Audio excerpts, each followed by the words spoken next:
সাগরপাড়ে আসলে তো সবারই খুব মনটা ফ্রেশ হয়ে যায়, একটা রিফ্রেশমেন্টেরও দরকার হয় বছর শেষে। সাপ্তাহিক ছুটির দিনে সমুদ্রনগরী কক্সবাজারে উপচে পড়া ভিড়। সকাল থেকে কানায় কানায় পরিপূর্ণ ছিল সৈকতের বালিয়াড়ি। পর্যটক বাড়ার সাথে সাথে বেড়েছে হোটেল ভাড়া, ভোগান্তি ও হয়রানিও বেড়েছে।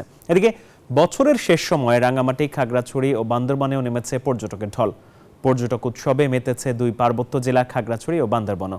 প্রতিনিধিদের তথ্য ও চিত্রে বিস্তারিত ডেস্ক রিপোর্টে। সাপ্তাহিক ছুটির দিনে কক্সবাজার সমুদ্র সৈকতে যেন তিল ধারণের জায়গা নেই। সৈকতের সবকটি পয়েন্ট পরিণত হয়েছে জনসমুদ্রে। দেশের বিভিন্ন প্রান্ত থেকে পরিবার পরিজন, বন্ধু বান্ধব নিয়ে ছুটে এসেছেন পর্যটকরা।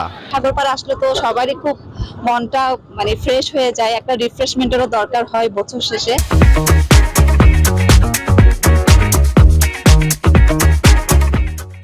প্রত্যেক বছরই আসা হয়, ডিসেম্বরে বাচ্চার পরীক্ষা শেষ, এখন সবাই মিলে মজা করবো, আড্ডা করবো, ফুল ফ্যামিলি নিয়ে আসছে। পর্যটক সমাগম বেশি হয় পরিপূর্ণ সব হোটেল মোটেলও। তবে বাড়তি ভাড়া আদায়ের অভিযোগ উঠেছে কিছু অসাধু হোটেল ব্যবসায়ীদের বিরুদ্ধে।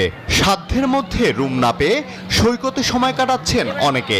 রুম ভাড়া চাচ্ছে ডাবল, লোকের হানাগোনাও বেশি, এজন্য হেরাও খুব হাই রেট চাচ্ছে। রুম ভাড়া অতিরিক্ত দুদিন বলতেছে 16,000 টাকা, আমরা থাকবো একদিন 8,000 টাকা। তারা বলছে যে দুদিন ছাড়া হবে না। আমরা বলছি যদি আজকে না পাই তাহলে আমরা আজকে রাত্রে ব্যাক করে চলে যাব। এদিকে বছরের শেষ সময় রাঙামাটিতেও নেমেছে পর্যটকের ঢল। হোটেল মোটেলে রয়েছে শতভাগ বুকিং।